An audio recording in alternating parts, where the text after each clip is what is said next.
বিসমিল্লাহির রহমানির রহিম। আজকে রাজবাড়ী সরকারি কলেজের একাদশ বিজ্ঞান শ্রেণীর রসায়ন বিভাগের সকল ছাত্রছাত্রীদের অনলাইন ক্লাসে যুক্ত হওয়ার জন্য আমি আহ্বান জানাচ্ছি। আজকে রসায়ন বিজ্ঞানের আমি গুণগত রসায়নের পরমাণুর গঠন, ইলেকট্রন, প্রোটন এবং পরমাণুতে ইলেকট্রন বিন্যাসের নীতিসমূহ নিয়ে আলোচনা করব।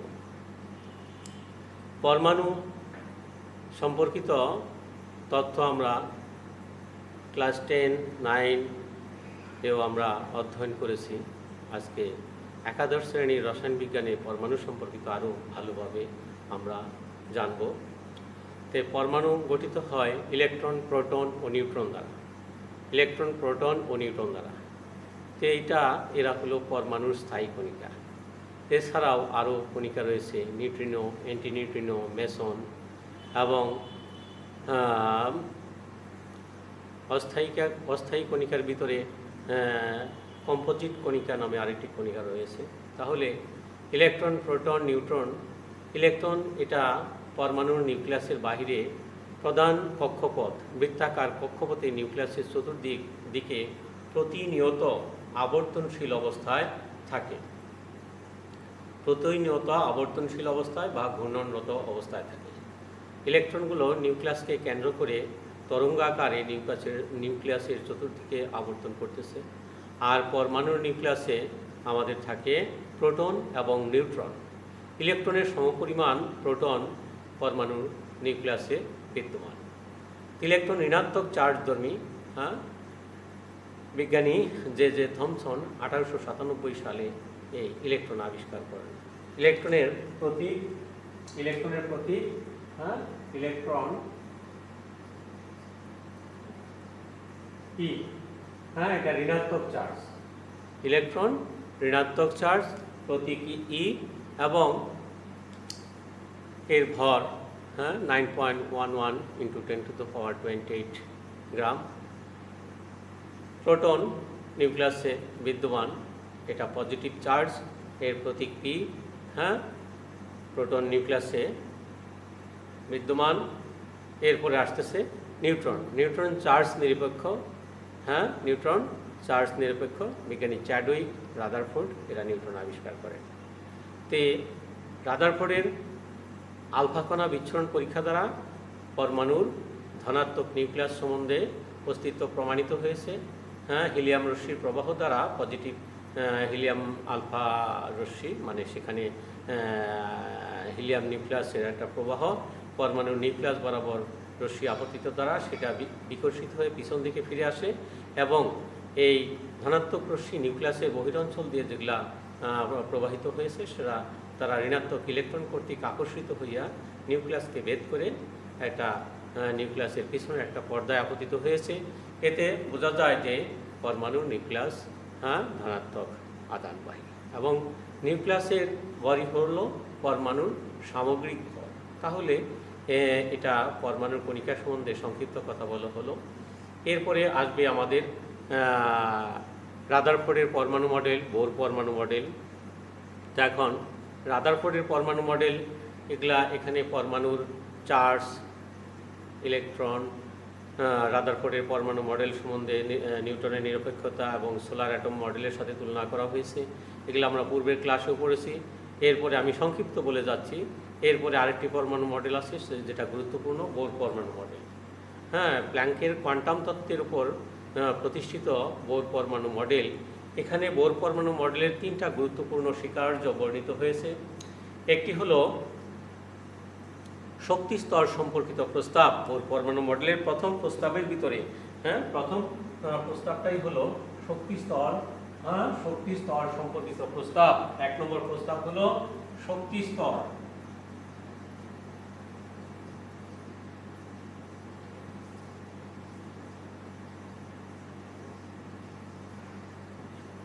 শক্তি স্তর সম্পর্কিত প্রস্তাব। একটি পরমাণুর নিউক্লিয়াস ধনাত্মক, তার বাহিরে একাধিক শক্তি স্তর রয়েছে। প্রথম শক্তি স্তর n=1 হলে এটা প্রথম শক্তি স্তর। n=2 হলে এটা দ্বিতীয় শক্তি স্তর। দ্বিতীয় শক্তি স্তর। এরকম n equal to 3 হলে হ্যাঁ এটা তৃতীয় শক্তি স্তর।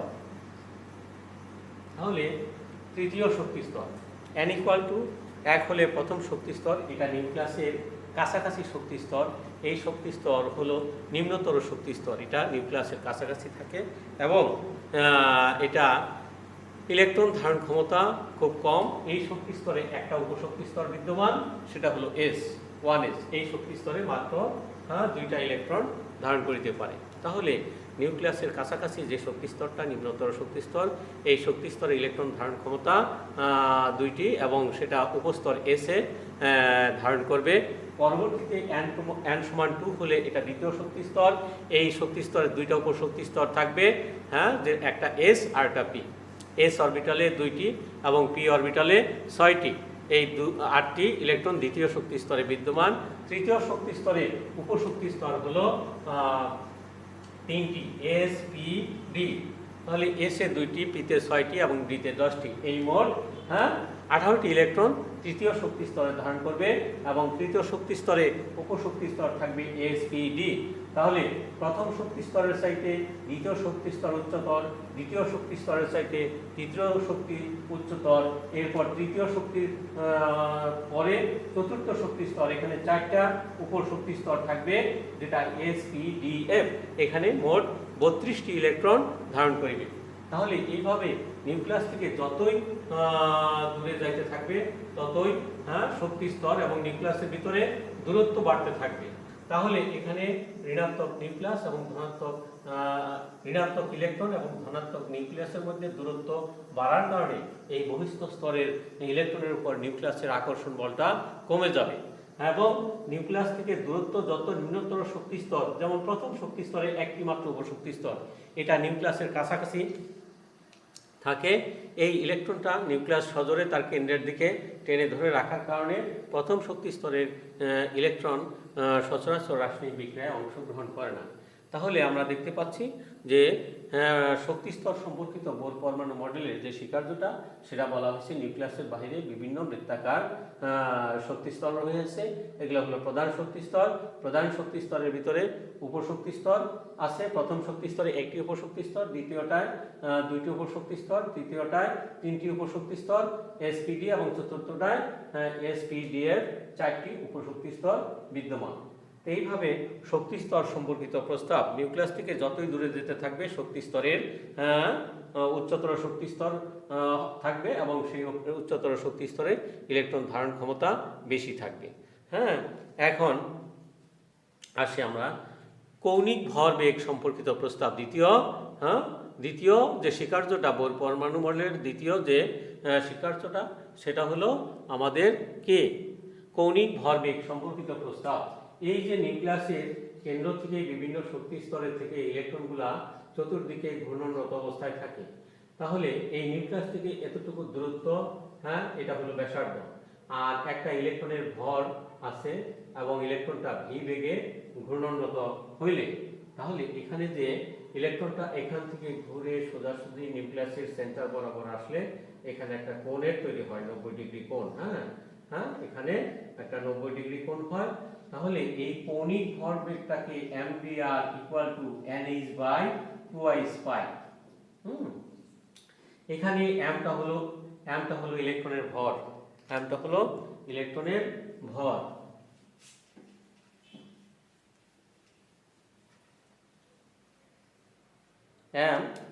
m হলো ইলেকট্রনের, এগুলা পরিচয় দিতে হবে।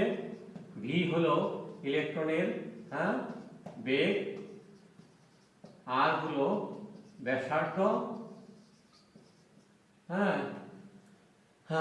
এইচ হলো প্লাঙ্ক কনস্ট্যান্ট বা প্লাঙ্ক ধ্রুবক,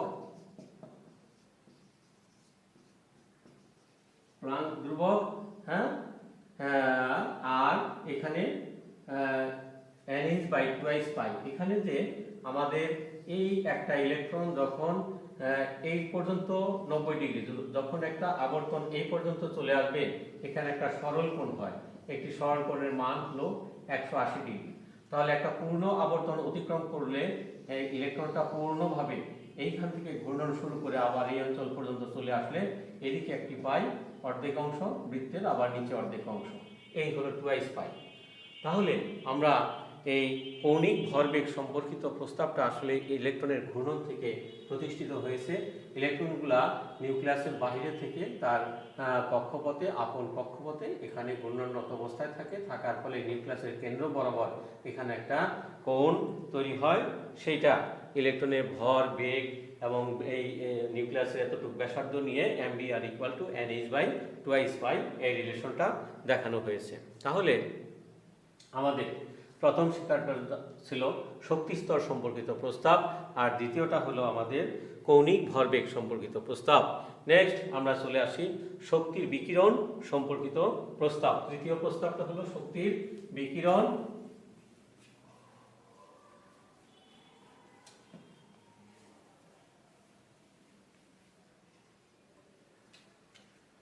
তৃতীয় স্বীকার্যটা হলো শক্তির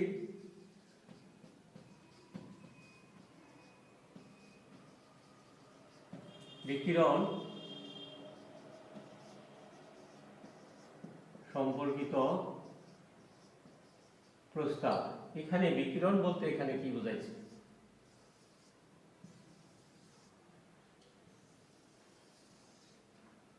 তাহলে পরমাণুর নিউক্লিয়াসের বাহিরে বিভিন্ন শক্তি স্তরে ইলেকট্রন ঘূর্ণনরত থাকে। তাহলে এখানে এই ইলেকট্রনের একটি কথা ট্রানজিশন বা ধাপান্তর,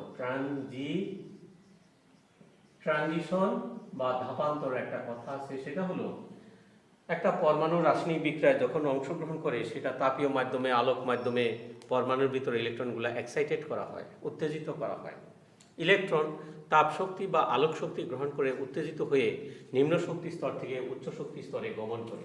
তাহলে এই ইলেকট্রনটা যদি এই নিম্ন শক্তি স্তর, প্রথম শক্তি স্তর থেকে n=1, এটা হলো প্রথম শক্তি স্তর, এখান থেকে একটা ইলেকট্রন তাপীয় মাধ্যমে উত্তেজিত হয়ে নিম্ন শক্তি স্তর হইতে প্রথম শক্তি স্তর হইতে দ্বিতীয়, তৃতীয় ইত্যাদি শক্তি স্তরে গমন করতে পারে। তাহলে ইলেকট্রনটা তাপ শক্তি গ্রহণ করে নিম্ন শক্তি স্তরে যেতে পারে বা ধাপান্তর ঘটতে পারে। এখন আবার যদি এই ইলেকট্রনটা তার এই অতিরিক্ত তাপ শক্তিটা ছেড়ে দিয়ে বিক্রিয়ার এনভায়রনমেন্টে ছেড়ে দিয়ে আবার তার প্রথম শক্তি স্তরে ফিরে আসে, তাহলে এই ইলেকট্রনটা আবার নিম্ন শক্তি স্তরে ফিরে আসতে পারে অতিরিক্ত তাপ শক্তি ছেড়ে দিয়ে। তাহলে এই যে অতিরিক্ত তাপ শক্তি সে গ্রহণ করেছিল সেটা বিক্রিয়ার সিস্টেমে রেডিয়েশন আকারে ছেড়ে দিয়ে আবার সেই নিম্ন শক্তি স্তরে তার অবস্থানে ফিরে আসতে পারে। এইভাবে ইলেকট্রন যে শক্তিটা গ্রহণ করে নিম্ন শক্তি স্তর থেকে উচ্চ শক্তি স্তরে গমন করেছিল সেটা ছেড়ে দিয়ে আবার পূর্বের অবস্থানে রেডিয়েশন আকারে যে অতিরিক্ত তাপ শক্তিটা ছেড়ে দিচ্ছে, এটাই হলো বিকিরণ। তাহলে ইলেকট্রনগুলা তাপ শক্তি বা আলোক শক্তি দ্বারা এক্সাইটেড হয়ে তারা নিম্ন শক্তি স্তর থেকে উচ্চ শক্তি স্তরে গমন করতে পারে। এই উচ্চ শক্তি স্তর যেটা তাপ শক্তি গ্রহণ করেছিল সেটা আবার ছেড়ে দিয়ে আবার নিম্ন শক্তি স্তরে ফিরে আসে। এটাই হলো বিকিরণ সম্পর্কিত প্রস্তাব। তাহলে বোর পরমাণু মডেলের তিনটা স্বীকার্য তোমরা ভালোভাবে পড়বে। একটা হলো শক্তি স্তর সম্পর্কিত প্রস্তাব, আর একটা হলো কৌণিক ভরবেগ সম্পর্কিত প্রস্তাব, আরেকটি শক্তির বিকিরণ সম্পর্কিত প্রস্তাব। এই তিনটি প্রস্তাব এবং সীমাবদ্ধতা সহ ভালো করে পড়বে। বোর পরমাণু মডেলটা গুরুত্বপূর্ণ, এটা তোমরা ভালো করে জেনে নেবে সীমাবদ্ধতা সহ। এখন আমি তিনটি পরমাণুতে ইলেকট্রন বিন্যাসের তিনটা নীতি, পরমাণুতে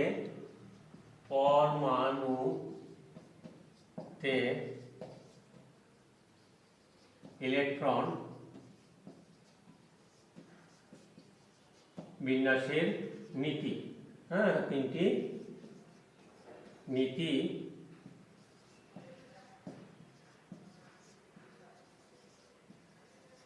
আলোচনা করব। তাহলে দেখো, পরমাণুতে ইলেকট্রন বিন্যাসের নীতি আমাদের সর্বাধুনিক যে পর্যায় সারণীটা, এই পর্যায় সারণীতে মৌলগুলাকে সাজানো হয়েছে তাদের পারমাণবিক সংখ্যার ভিত্তিতে। যেমন হাইড্রোজেনের পারমাণবিক সংখ্যা 1, সেটা পর্যায় সারণীর 1 নম্বর ঘরে অবস্থিত, এবং হিলিয়ামের পারমাণবিক সংখ্যা 2, সেটি পর্যায় সারণীর 2 নম্বর ঘরে অবস্থিত। এই সর্বাধুনিক পর্যায় সারণীতে একটি মৌল মাত্র একটা স্থান দখল করে আছে, কারণ এখানে মৌলগুলোকে তাদের পারমাণবিক সংখ্যা অনুসারে সাজানো হয়েছে। বিজ্ঞানী মোসলের এই আবিষ্কৃত পর্যায় সারণীটা 1 থেকে 18টা গ্রুপে এবং 7টি আনুভূমিক পর্যায়ে সজ্জিতকরণ করা হয়েছে। তাহলে এই যে 1 থেকে 18টা গ্রুপ বা কলাম, এখানে আমাদের মৌলগুলোকে সজ্জিত করা হয়েছে, আর আনুভূমিক সারিগুলোকে 7টা সারিতে ভাগ করা হয়েছে। তাহলে এই যে আমাদের পর্যায় সারণীতে পারমাণবিক সংখ্যা অনুসারে মৌলগুলোকে সাজানো হয়েছে, এর ব্যাখ্যা বা মূল ভিত্তি হলো ইলেকট্রনীয় কাঠামো। মৌলগুলোকে যে তাদের পারমাণবিক সংখ্যা অনুসারে পর্যায় সারণীতে সাজানো হয়েছে, তার মূল ভিত্তি বা ব্যাখ্যা বা কাঠামো হলো ইলেকট্রনীয় কাঠামো। ইলেকট্রনীয় কাঠামোগুলাই মৌলগুলোর ধর্ম, বৈশিষ্ট্য ইত্যাদি বিশদভাবে বর্ণনা করে বা ব্যাখ্যা করে। যেমন আমরা পর্যায় সারণীর 1 নম্বর গ্রুপে এখানে প্রথম যে মৌলটা সেটা হাইড্রোজেন, হ্যাঁ, তারপরে লিথিয়াম, হ্যাঁ, হাইড্রোজেনের পারমাণবিক সংখ্যা 1, লিথিয়াম 3, সোডিয়াম 11। তাহলে এই গ্রুপ শেষ এখানে 18 নম্বর গ্রুপ 18তে আমাদের হিলিয়ামের পারমাণবিক সংখ্যা 2। এই পর্যায় সারণীতে এখানে একটা কথা আছে যে পর্যায়বৃত্ত ধর্ম বা পর্যায়বৃত্ততা। মৌল থেকে পর্যায় সারণীর যে মৌলগুলা আছে বা মৌলিক পদার্থগুলা, এদের থেকে সৃষ্ট যৌগিক পদার্থসমূহের ভৌত ও রাসায়নিক ধর্মাবলী পর্যায়ক্রমে আবর্তিত হয়। এই হাইড্রোজেন থেকে হিলিয়াম, এইটা ঘুরে পরবর্তী পর্যায়ে, এটা পর্যায় সারণীর প্রথম পর্যায়ে 2টি মৌল বিদ্যমান, একটি হাইড্রোজেন আর একটা হিলিয়াম। এটা পর্যায় সারণীর অতি সংক্ষিপ্ত পর্যায়। এই পর্যায়ে 2টি মৌল বিদ্যমান, একটা হাইড্রোজেন এবং হিলিয়াম। এরকম আরও যে 6টি পর্যায়ে রয়েছে, এরকম 2টি মৌল আর কোনো পর্যায়ে নেই। 8টি 18, দ্বিতীয় এবং তৃতীয় 8টি, চতুর্থ পঞ্চমে 18টি এবং ষষ্ঠ সপ্তমে 32টি করে মৌল রহিয়াছে বাকি পর্যায়গুলোতে। এই শুধুমাত্র প্রথম পর্যায়ে 2টা মৌল, একটা হাইড্রোজেন আর একটা হিলিয়াম। তাহলে দেখো, এই হিলিয়াম থেকে ঘুরে আইসা আমরা পরবর্তী পর্যায়ে এই যে দ্বিতীয় পর্যায়ের এবং প্রথম গ্রুপের যে মৌলটা লিথিয়াম, তাহলে দেখতে পাচ্ছি তার পরবর্তী মৌল সোডিয়াম। তাহলে এখানে দেখো বলা হয়েছে যে ইলেকট্রনীয় কাঠামোর ভিত্তিতে পর্যায় সারণীতে মৌলগুলোকে সাজানো হয়েছে, আর এই ইলেকট্রনীয় কাঠামোই হলো তাদের ধর্ম, বৈশিষ্ট্য ইত্যাদি বহন করে। যেমন হাইড্রোজেনে ইলেকট্রন বিন্যাস করলে 1, তারপরে আসতেছে লিথিয়াম যার পারমাণবিক সংখ্যা 3, একে 1:2s1, হ্যাঁ। সোডিয়াম নিয়ে আসি ধাতু, এটার 11 পারমাণবিক সংখ্যা 1:2s2, 2p6 এবং 3s1। আমরা দেখতে পাচ্ছি প্রতিটা মৌলের সর্বশেষ যোজ্যতা স্তরে একটি করে ইলেকট্রন রহিয়াছে এবং সর্বশেষ ইলেকট্রনটা s অরবিটালে প্রবেশ করেছে। তাহলে আমরা এই পর্যায় সারণীর প্রথম গ্রুপে হাইড্রোজেন থেকে hydrogen, lithium, sodium, potassium, rubidium, caesium, francium পর্যন্ত এই কয়েকটা মৌল ইলেকট্রন বিন্যাস করলে তাদের সর্বশেষ ইলেকট্রনটা s অরবিটালে প্রবেশ করবে। এই জন্য এদের s ব্লক মৌল বলা হয়েছে। এই গ্রুপের মৌলগুলোকে ক্ষার ধাতু বলা হয়েছে। এই সমস্ত মৌলের অক্সাইড বা হাইড্রোক্সাইড ক্ষার, এরা পানিতে অতিমাত্রায় দ্রবণীয়। তাহলে দেখো যে এই যে পর্যায় সারণীতে মৌলগুলোকে সাজানো হয়েছে, তাদের ইলেকট্রনীয় কাঠামো, এবং এই ইলেকট্রনীয় কাঠামোই তাদের ধর্ম বৈশিষ্ট্য বহন করে। এই ধর্ম বৈশিষ্ট্য থেকে দেখলাম যে শেষ মৌলটা প্রত্যেকেরই গ্রুপ 1-এর s অরবিটালে প্রবেশ করেছে, s এবং একটি করে ইলেকট্রন প্রবেশ করেছে। প্রথম গ্রুপটা 1 নং গ্রুপ হওয়াতে তাদের যোজ্যতা স্তরে একটি করে ইলেকট্রন রহিয়াছে। এই জন্য তাদের সববার এই গ্রুপের 1 নং গ্রুপের সমস্ত মৌলগুলার যোজনী 1 এবং এরা ক্ষার ধাতু, এরা পানিতে অতিমাত্রায় দ্রবণীয়, হ্যাঁ। ক্ষার ইলেকট্রন ত্যাগ করে থাকে। তাহলে আমরা দেখতেছি গ্রুপ 1-এর মৌলের সববার যোজনী 1 এবং সর্বশেষ ইলেকট্রনটা এসে প্রবেশ করে। এই সমস্ত মৌলগুলার অক্সাইড এবং হাইড্রোক্সাইড পানিতে অতিমাত্রায় দ্রবণীয়, এরা ক্ষার ধাতু। এবং এই যে ইলেকট্রনীয় কাঠামো থেকে আরও আমরা জানতে পাচ্ছি যে এই যে s অরবিটাল, হাইড্রোজেনের s অরবিটালের আগের যে কোয়ান্টাম সংখ্যাটা 1, n1, এটা প্রথম শক্তি স্তরে, s একটা উপশক্তি স্তর। এই 1 প্রধান কোয়ান্টাম সংখ্যা হাইড্রোজেনের পর্যায় উল্লেখ করছে, হাইড্রোজেন পর্যায় সারণীর 1 নং পর্যায়ে অবস্থিত। নেক্সট আসতেছি লিথিয়ামের ক্ষেত্রে। লিথিয়ামের এস অরবিটালের আগে যে যোজ্যতা স্তরের এস, এর আগেও এস আছে এটা না, যোজ্যতা স্তরের যে এস এর আগে 2 আছে, এই 2 হলো প্রধান কোয়ান্টাম সংখ্যা, n সমান 2। এই প্রধান কোয়ান্টাম সংখ্যাই তার পর্যায় উল্লেখ করেছে।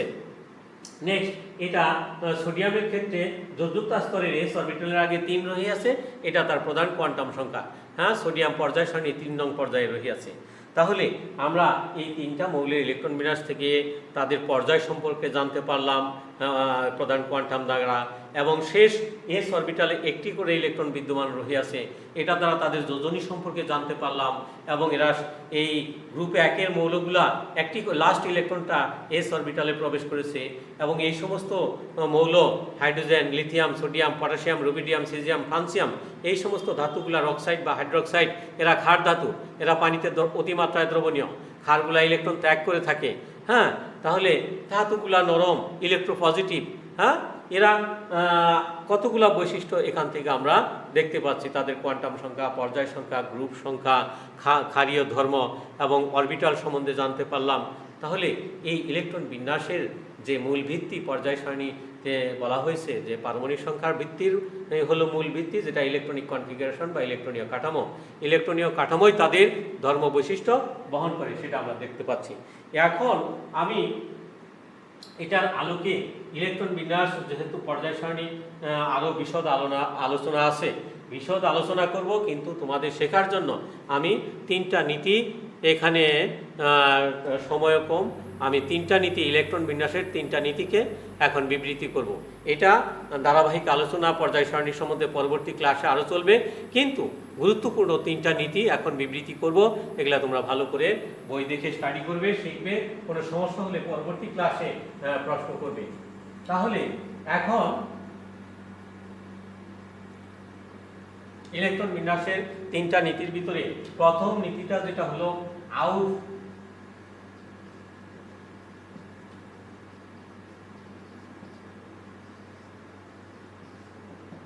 আউফবাউ নীতি। হ্যাঁ, এটা ইউএফ BAU, হ্যাঁ, আউফবাউ রুল বলা হয়। হ্যাঁ, তাহলে ইলেকট্রন বিন্যাসের এই নীতির আলোকে কি হচ্ছে যে এই নীতি অনুযায়ী ইলেকট্রন প্রথমে নিম্ন শক্তি স্তরে গমন করবে, পরে তার ক্রমান্বয়ে উচ্চ শক্তি স্তরের দিকে ইলেকট্রন প্রবেশ করবে। যেমন আমরা সোডিয়ামের কথা ধরি, 11, এর ইলেকট্রন বিন্যাসে দেখি 1s2, তারপরে আসি 2s2, 2p6, তারপরে আসি 3s1। দেখো এখানে কে শেল, প্রথম শক্তি স্তর n সমান 1 হইলে এটা কে শেল, এই শক্তি স্তরে একটা উপশক্তি স্তর এবং ইলেকট্রন ধারণ করতেছে 2টা। এস অরবিটালে এরকম অরবিটাল দেখাও, এই যে 1s2 তে এই যে 2টি ইলেকট্রন প্রবেশ করলো। হ্যাঁ, এটা নিম্ন শক্তি স্তর। নিম্ন শক্তি স্তর সম্বন্ধে আগেই বলেছি যে নিউক্লিয়াসের কাছাকাছি কে শেল বিদ্যমান, এটা নিম্ন শক্তি স্তর, এর ইলেকট্রন ধারণ ক্ষমতা কম, এই শক্তি স্তরে একটা মাত্র উপশক্তি স্তর থাকে, সেটা এস অরবিটালে 2টি ইলেকট্রন ধারণ করিবে। তাহলে আউফবাউ নীতিতে বলা হয়েছে যে ইলেকট্রন প্রথমে নিম্ন শক্তি স্তর ইলেকট্রন দ্বারা পূর্ণ করবে, পরে ক্রমান্বয়ে উচ্চ শক্তি স্তরে ইলেকট্রন গমন করবে। তাহলে আমরা সোডিয়ামের ইলেকট্রন বিন্যাস হতে দেখলাম যে নিউক্লিয়াসের কাছাকাছি যে প্রথম শক্তি স্তর বা কে শেলের ভিতরে একটি উপশক্তি স্তর বিদ্যমান, সেই শেলে একটি উপশক্তি স্তরে 2টা ইলেকট্রন দ্বারা পূর্ণ হলো। নেক্সট আসি আমরা, এটা প্রথম শক্তি স্তর n সমান 1, এটা দ্বিতীয় শক্তি স্তর n সমান 2, এই শক্তি স্তরে 2টা উপশক্তি স্তর বিদ্যমান s এবং p। প্রথম শক্তি স্তরের সাথে দ্বিতীয় শক্তি স্তর হলো উচ্চতর শক্তি স্তর, এখানে 2টা উপশক্তি স্তর বিদ্যমান, এখানে 2 আর 6, 8টা ইলেকট্রন ধারণ করেছে। হ্যাঁ, তাহলে আমাদের আউফবাউ নীতি অনুযায়ী এই শক্তি স্তর পূর্ণ করে এরপরে উচ্চতর শক্তি স্তরে ইলেকট্রন গমন করলো। নেক্সট আসতেছি তৃতীয় শক্তি স্তর n সমান 3, এখানে n সমান 3 হবে। হ্যাঁ, তৃতীয় শক্তি স্তরে n সমান 3, এই শক্তি স্তরে ইলেকট্রন ধারণ করেছে 1টি। তাহলে ইলেকট্রন থাকলে আরো এখানে 3s, 3p, 3d, এগুলা ইলেকট্রন গমন করতো, কিন্তু আমাদের ইলেকট্রন আছে 11 পর্যন্ত, এই জন্য এগুলাতে আর কোনো ইলেকট্রন প্রবেশ করেনি। কিন্তু পারমাণবিক সংখ্যা যাদের 25, 30, যেমন ক্যালসিয়াম আছে, হ্যাঁ, কপার আছে, ক্রোমিয়াম আছে, আয়রন আছে, এদের ইলেকট্রনগুলা পি এবং ডিতে প্রবেশ করবে, কারণ পারমাণবিক সংখ্যা বেড়ে যাওয়ার সাথে সাথে ইলেকট্রনের সংখ্যা বাড়বে, সেই ইলেকট্রনগুলো পর্যায়ক্রমে পিতে এবং ডিতে গমন করবে। তাহলে আমি তোমাদের এই আহ্বাও নীতি, যে আহ্বাও নীতিটাকে আরেকটা কথাও বলা হয়েছে বিল্ডিং আপ প্রিন্সিপাল। বিল্ডিং যেমন নিচের থেকে ক্রমান্বয়ে উপর দিকে গেঁথে তোলা হয়, ঠিক তাই আহ্বাও নীতিতে ইলেকট্রনটা নিউক্লিয়াসের কাছে প্রথম নিম্ন শক্তি স্তরে ইলেকট্রন দ্বারা পূর্ণ হবে, তারপরে শক্তি স্তর, দ্বিতীয় শক্তি স্তর ইলেকট্রন দ্বারা পূর্ণ হবে, তারপরে তৃতীয় শক্তি স্তর ইলেকট্রন দ্বারা পূর্ণ হয়ে তারপর চতুর্থ শক্তি স্তরে যাবে। তাহলে নিম্ন থেকে ক্রমান্বয়ে উচ্চ দিকে প্রতিটা অরবিটালে ইলেকট্রন গমন করে পূর্ণ করে পরবর্তী শক্তি স্তরে ইলেকট্রনগুলো ধাপে ধাপে প্রবেশ করবে। এইটাই আহ্বাও নীতি নামে পরিচিত। আহ্বাও নীতি অনুযায়ী ইলেকট্রন প্রথমে নিম্ন শক্তি স্তরে, পরে ক্রমান্বয়ে উচ্চ শক্তি স্তরে গমন করবে। এটাই হলো আহ্বাও নীতি। তাহলে এটা ভালো করে পড়বে, আহ্বাও নীতি। নেক্সট আসি আমরা হোর্নস রুল, হুন্ডি নীতি। হুন্ডি নীতি বলে আমি শেষ করব।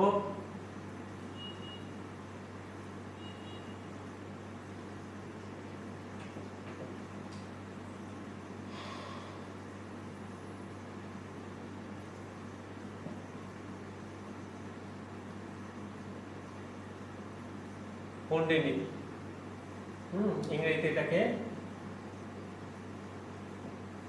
হোর্নস রুল, হুন্ডি নীতি। তাহলে হুন্ডের নিয়মটা কি? হুন্ডের নিয়মে এখানে বলা হয়েছে যে হোর্নস রুল, এটা হলো সমশক্তি সম্পন্ন প্রতিটা অরবিটাল। তো এখন সমশক্তি সম্পন্ন প্রতিটা অরবিটাল আমাদের হলো পি, ডি, এফ, এদের একাধিক অরবিটাল রয়েছে। সেই অরবিটালগুলোতে প্রতিটা অরবিটালে মাত্র 2টা ইলেকট্রন ধারণ করতে পারে। আবার এস বাদ দিলাম, এখানে এস এর কথা বলা হয় নাই, এস অরবিটাল মাত্র একটা, সেটা 2টা ইলেকট্রন ধারণ করবে। কিন্তু আমরা পির ক্ষেত্রে যদি আসি, 3টি অরবিটাল এখানে আমরা দেখাচ্ছি, এক্স অক্ষ, ওয়াই অক্ষ, তাহলে এই যে ডাম্বেল আকৃতি, এখানে এই নোডাল পয়েন্ট, এখানে ইলেকট্রন থাকে না, এখানে থাকে, এখানে থাকে। তাহলে এটা এই লুপটা এক্স অক্ষ বরাবর থাকার কারণে একে পিএক্স অরবিটাল বলা হয়েছে। তাহলে পি অরবিটালের 3টা অরবিটালের একটা হলো পিএক্স। নেক্সট আসি আমরা আরেকটি অরবিটাল এখানে অঙ্কন করি। এটা তোমার এক্স অক্ষ, ওয়াই অক্ষ। তাহলে এখানে দেখো এইভাবে ডাম্বেল আকৃতি করে এই লুপটা ওয়াই অ্যাক্সিস বরাবর থাকার কারণে এটা পি ওয়াই। নেক্সট আসো আর পি অরবিটালের আরেকটি, সেটা হলো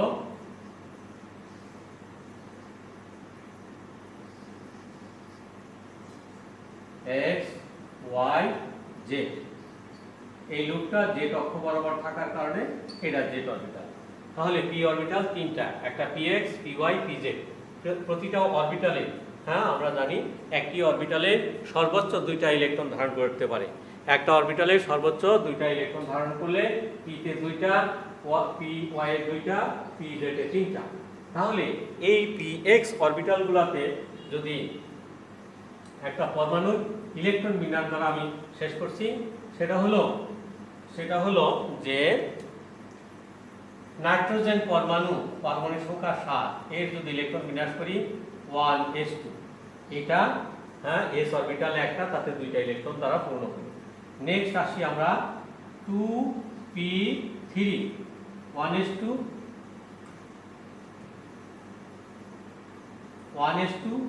2s2।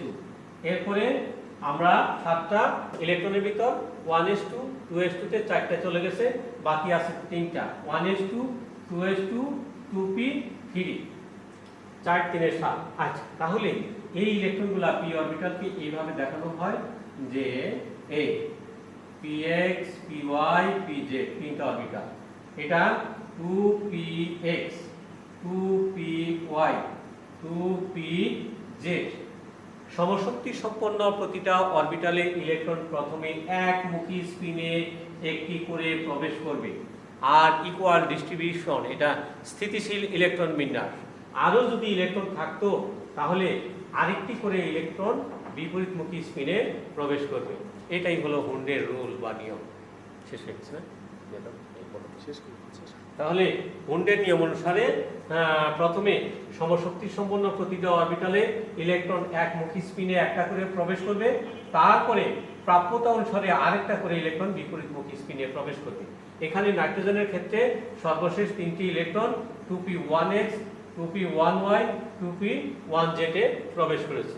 তাহলে হুন্ডের নিয়মের মূল ব্যাখ্যা হলো এই যে সর্বাধিক আনপেয়ার্ড বা অযুগ্ম অবস্থায় এই অরবিটালগুলোতে ইলেকট্রন থাকলো, হ্যাঁ, সর্বাধিক অযুগ্ম অবস্থায় ইলেকট্রন থাকবে, পরে তার প্রাপ্যতা অনুসারে আরেকটা করে ইলেকট্রন বিপরীতমুখী স্পিনে প্রবেশ করবে। এটাই হলো হুন্ডের রুল। তাহলে আমাদের একটি জিনিস জানতে হবে যে সমশক্তি কথা দ্বারাই হুন্ডের ইলেকট্রন বিন্যাসের নিয়মটা প্রযোজ্য হবে। যেমন পি অরবিটাল 3টা, ডি অরবিটাল 5টা, এফ অরবিটাল 7টা তে এই হুন্ডের নিয়মটা পি, ডি, এফ এই তিনটি অরবিটালের ইলেকট্রন বিন্যাসের ক্ষেত্রে প্রযোজ্য হবে, এস এর ক্ষেত্রে হবে না। তাহলে হুন্ডের নিয়মটা হলো সমশক্তি সম্পন্ন প্রতিটা অরবিটালে ইলেকট্রন প্রথমে একমুখী স্পিনে প্রবেশ করবে, পরে তার প্রাপ্যতা অনুসারে আরেকটি করে ইলেকট্রন বিপরীতমুখী স্পিনে প্রবেশ করবে। হ্যাঁ, তাহলে আজকে এ পর্যন্ত এই ক্লাসের সমাপ্তি টানছি। পরবর্তী ক্লাসে আরও বিশদভাবে আমি তোমাদের বিবৃতি করব, তোমরা ভালো করে শেখার চেষ্টা করবে। সকলকে ধন্যবাদ।